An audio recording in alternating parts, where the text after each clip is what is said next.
நம்ம வீட்டில் வந்து தவிடு இருந்ததுனாலும் தவிடை வந்து நல்லா ஒரு இரும்பு வானல்ல போட்டுட்டு நல்லா வந்து அதை வறுத்துட்டு கொஞ்சம் ஹீட் பண்ணிட்டு நம்ம காட்டன் கிளாத்ல வச்சுட்டு நம்ம நெஞ்சு பகுதியை வந்து கொஞ்சம் ஒற்றடை மாதிரி கொடுத்தனாலும் கட்டாயம் வந்து உங்களுக்கு அந்த சளி வந்து கரைஞ்சிடும். இப்போ சளியெல்லாம் கரைஞ்சிடுச்சு, அடுத்தபடியா இதை வெளியேற்றணுன்ற விஷயத்துக்கு நம்ம என்ன பண்ணணுன்றதை நம்ம கண்டிப்பா பார்க்கணும்.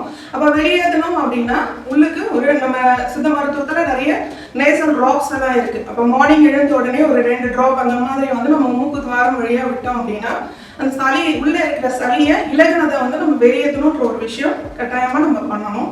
அப்போ அந்த ட்ராப்ஸ் எல்லாம் உங்களுக்கு உள்ளுக்கு நல்லா இன்ஹேல் பண்ணும் போதே வந்து உங்களுக்கு சளி நல்லா கரைஞ்சு வெளியே வரும். ஆரோக்கியம் வரமாக சிவம் மருத்துவமனை.